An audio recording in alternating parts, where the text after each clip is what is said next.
Welcome to only Ramarajan YouTube channel. Ramarajan அவர்கள் நடித்த சாமானிய திரைப்படத்தை பத்தி ஒரு விஷயத்த பேசியிருக்காரு. அதை பத்தி நம்ம டீடைலா இன்னைக்கான வீடியோல பார்க்கலாம். இந்த வீடியோ நீங்க லைக் பண்ணாம பார்த்துட்டு இருக்கீங்கன்னா மறக்காம லைக் பண்ணிட்டு பாருங்க. மக்கள் நாயகன் ஃபேன்ஸ் எல்லாம் இந்த சேனலை சப்ஸ்கிரைப் பண்ணிட்டு பாருங்க. கொஞ்ச நாளைக்கு முன்னாடி தான் சாமானிய திரைப்படத்தோட 50வது நாள் வெற்றி விழா வந்து கொண்டாடி இருப்பாங்க. இதை கலாய்க்கிற மாதிரி ப்ளூ சட்டை மேன் என்ன செஞ்சிருப்பாரு அப்படின்னா, படம் வெளியானதே தெரியல, இதுல 50வது நாள் வெற்றி விழா கொண்டாடுறாங்க அப்படின்னு சொல்லியிருப்பாரு. அந்த மாதிரி சொல்ற மாதிரி சில வாசகங்களை அமைச்சிருப்பாரு. இதெல்லாம் பேசுறதுக்கு வந்துட்டு இவருக்கு என்ன ரைட்ஸ் இருக்கு அப்படிங்கிறத நான் என்னோட கேள்வி. அவர் திரைப்படத்தை விமர்சனம் பண்றவர் தான், அதை பத்தி நான் எதுவும் சொல்ல வரல. ஆனா ஒரு திரைப்படத்தை பத்தி பேசுறதுக்கு, தப்பா பேசுறதுக்கு அவருக்கு எந்த வித ரைட்ஸும் வந்துட்டு கிடையாதுன்னு சொல்லலாம். ஒரு திரைப்படம் தமிழ்நாடு ஃபுல்லா வெளியாகல அப்படின்னா அதுக்கு யார் காரணம்? தயாரிப்பாளரும் அதை வந்துட்டு டிஸ்ட்ரிபியூட் பண்றாங்கல்ல, அவங்களும் தான் காரணம். வேணுக்குன்னு வந்துட்டு விற்காம இருந்திருக்க மாட்டாங்க. அந்த ஒரு திரைப்படத்தை யாருமே வாங்காம இருந்திருப்பாங்கன்னு நினைக்கிறேன்.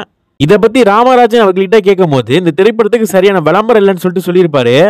இதுக்கு தயாரிப்பாளர் எதிர்ப்பு தெரிவிச்சிருப்பாரு. இதை பத்தி நம்ம டீடைலா ஒரு வீடியோ போட்டிருக்கோம். அது நம்ம சேனல்ல ஃபர்ஸ்ட் வீடியோவா இருக்கு, மறக்காம செக் பண்ணி பாருங்க. பூசட்டை மாறன் அவர்கள் சொன்னதுக்கு நீங்க என்ன சொல்றீங்கன்னு சொல்லிட்டு கமெண்ட் பாக்ஸ் வந்து கமெண்ட் பண்ணுங்க.